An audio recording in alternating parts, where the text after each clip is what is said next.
nakaraang press conference ni Vice President Sara Duterte, tinawag niyang hindi presidente umakto ngayon ang president. Ang tanong, hindi presidente umakto si BBM.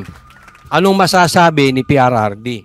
Kung kayo po ang tatanungin, ano po ang reaksyon niyo sa payo po ng anak niyo? Well,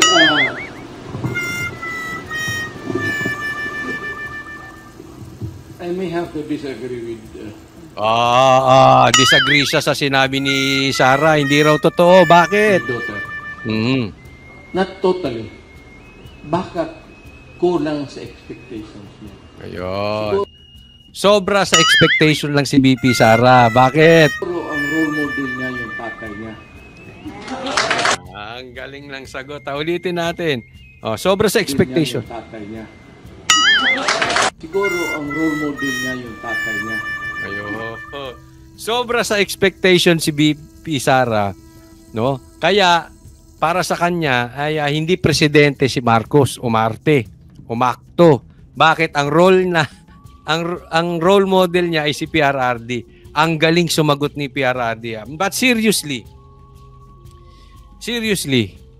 ang taas po kasi talaga ng sinet na standard ni PRRD. Kaya naman mahal na mahal siya ng taong bayan. Ang hirap kasi yung susundan mo kahit sa ang bagay, 'di ba? Kahit sa mga singers, sa mga dancers, sa mga negosyo, pag ang sinundan mo ang taas ng standard, yung tao, yun ang ine-expect. Hindi ka pwedeng bumaba. Hindi lang naman si BP Sara Ang buong Pilipinas, hindi ka pwedeng bumaba. Pag bumaba ka dyan, magmumukha talagang inutil kahit hindi naman. Ang taas ng in-expect, ang layo. I mean, eto this is public knowledge.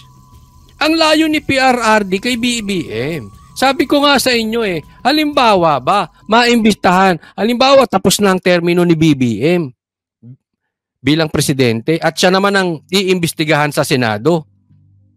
Huwag na natin pag-usapan kung totoo, hindi totoo. Yung halimbawa, pinagbintangan siyang adik. Halimbawa, pinagbintangan siyang kurap. Huwag na natin pag-usapan kung totoo, hindi. Sa tingin nyo ba haharap si BBM? O ang ipapadala niya doon yung mga vloggers niya? O ipapadala niya yung mga political allies ni Martin? Hindi siya makakaganyan. Ang layo talaga Tingnan nyo yung response nila. Sa disaster response nila. Sa baha. Ang layo. Diba? Ang layo. Tingnan nyo na lang.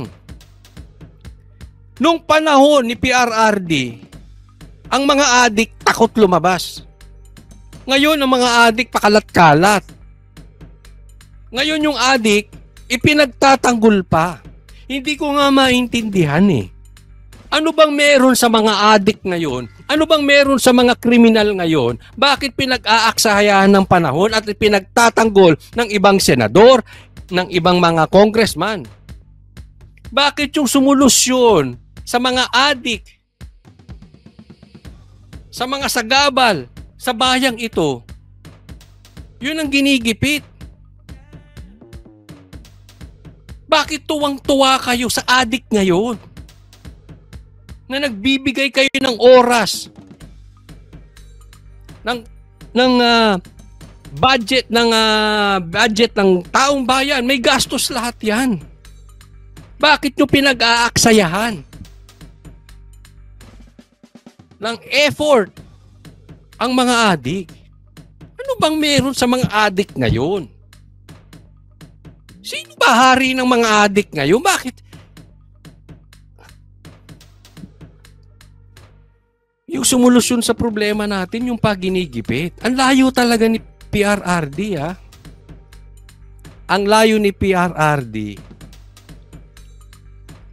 kay BBM. It's not even close.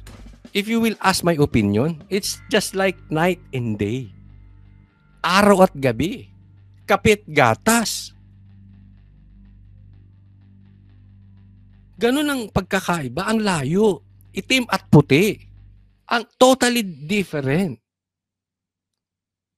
So, hindi rin natin masisi si BP Sara Pero hindi lang si BP Sara, Pilipino mismo. Pilipino mismo. Naghahanap. Kasi nakaalis na tayo sa trapo eh.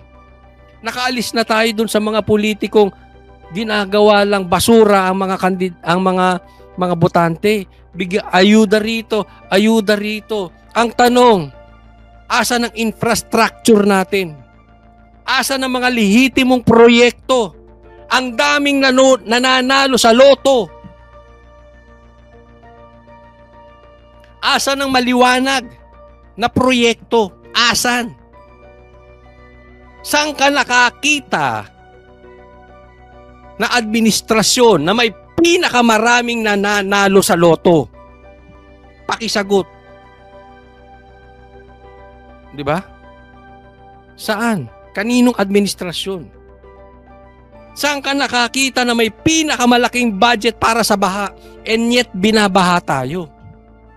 Sawang-sawa na po ang mga Pilipino sa mga trapo, sa mga traditional politician na ang kanilang inaatupag ay yung kanilang agenda, yung kanilang pangsarili.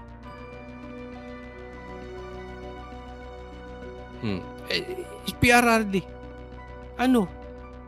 May pinangako sa taong bayan, tinupad yung pangako. Layo, di ba?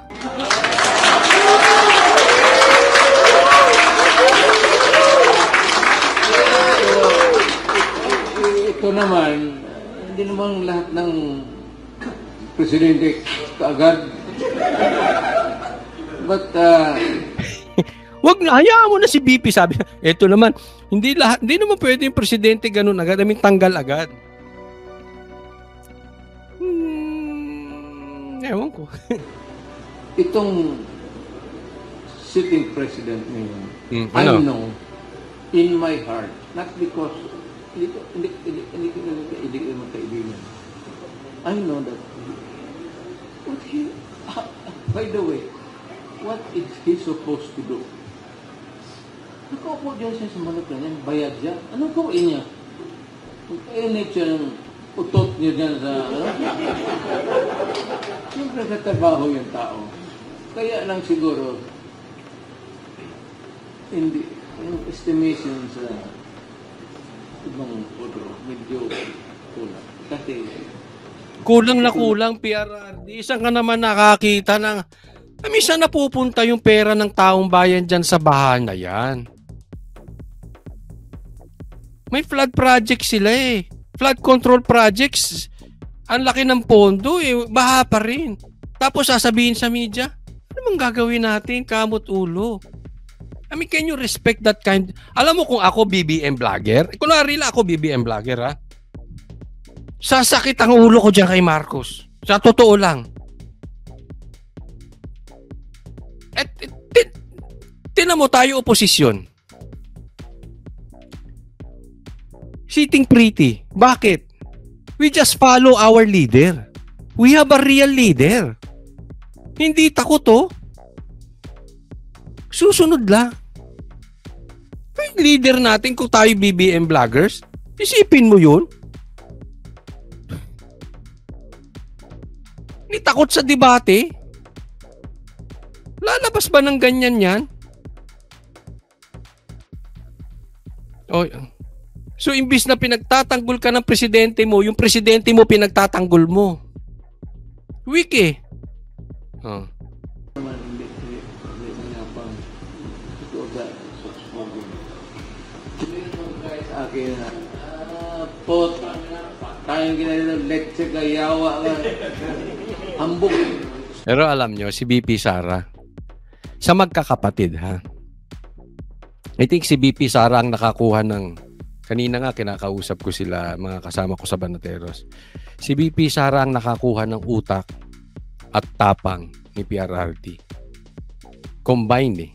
Hindi ko sinasabing walang utak yung iba o hindi matapang. Hindi, ibig sabihin, yung pinakamalapit nakakuha ng tapang, utak, at malasakit. No? Kuhang-kuha ni BP Sara. And ang dami niyang sinunog na BBM vloggers. Isipin mo, ang tawag kay BP no comment. Kasi si Miss no comment, si BP Sara no comment ang tawag sa kanya. Takot daw magpa-interview. Ngayon,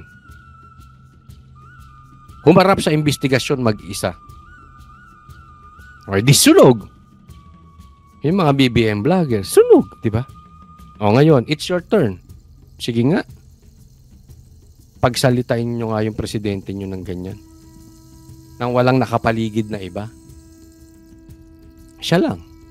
Kaya niya? I don't think so. Kayo, anong tingin nyo? Kaya ni BBM yan? Correct ko yun. Pero pareho na lang kami.